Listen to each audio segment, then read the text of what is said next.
Sir, smoking કે alcohol જેવી આદતોની એ fertility પર અસર થઈ શકે ખરી? સ્મોકિંગ અને આલ્કોહોલ બે બહુ જ ઇમ્પોર્ટન્ટ વસ્તુઓ છે જેનાથી ચોક્કસપણે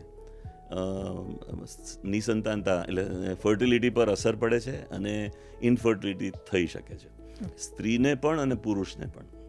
એટલે સ્ત્રી સ્મોક કરે, પુરુષ સ્મોક કરે, અથવા પેસિવ સ્મોકિંગ જેને કહેવાય કે સપોઝ એક સ્ત્રી સ્મોક કરે છે અને પુરુષ એના સ્મોકને લે છે, અથવા પુરુષ સિગરેટ પીવે છે અને એનું સ્મોક કોઈ બીજા સ્ત્રીના સ્મોક કરતા જાય હોય છે, ત્યારે આપણે. તો કોઈ બીજા, Yes. તો એ પેસિવ સ્મોકિંગથી પણ એના સ્પર્મ કાઉન્ટમાં, એગ કાઉન્ટમાં અસર થાય છે.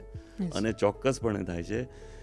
આપણે માત્ર પહેલાં સ્મોકિંગની વાત કરીએ, પછી આલ્કોહોલની વાત કરીએ. તો સ્મોકિંગ કરવાથી ત્રણેય પેરામીટર્સ, જુઓ સ્પર્મ છે એના 3 મેજર પેરામીટર્સ છે. કેટલો કાઉન્ટ છે, કેટલી મોટિલિટી એટલે એની ગતિ, કેટલા ટકા ગતિમાન છે, અને એના શેપ જે હોય, જે એનો સ્પર્મનો આકાર હોવો જોઈએ એ કેટલા ટકામાં નોર્મલ છે.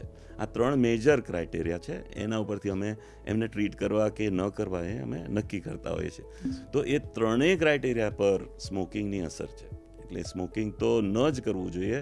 અથવા જે લોકો ક્રોનિક સ્મોકર્સ છે એમને સલાહ છે કે તમે પ્લાનિંગ કરતા હો તો સ્મોકિંગ બંધ કરી દેવું જોઈએ.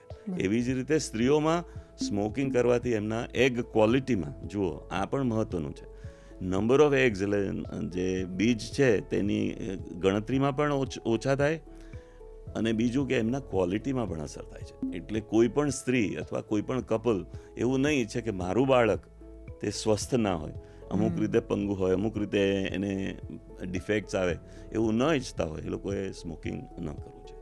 હવે વાત આલ્કોહોલની, કે મદ્યપાન છે, એલ્કોહોલ છે તે પહેલાં એવું કહેવાતું હતું કે વધારે પડતા પ્રમાણમાં એલ્કોહોલનું સેવન કરવાથી અસર થાય છે. પણ જે રિસેન્ટ રિપોર્ટ્સ છે એ મુજબ મોડરેટ એલ્કોહોલનો વપરાશ છે તે પણ ન કરવો જોઈએ. તો it leaves us with gentle drinking, બરાબર છે. તો આપણે ગુજરાતમાં તો આ સદંતર બંધ છે, પણ તમારે એ વર્લ્ડ વાઇડ જાણવું હોય તો એ છે કે તમે એક ક્વોન્ટિટીમાં, માની લો કે 30 ml કે એવું તમે દરરોજ સેવન કરતા હો તો એનાથી કોઈ સ્પર્મ કાઉન્ટમાં કોઈ ફરક પડતો નથી. એટલે હું આ દ્વારા એન્કરેજ નથી કરી રહ્યો, પણ તમને સાયન્ટિફિક માહિતી આપી.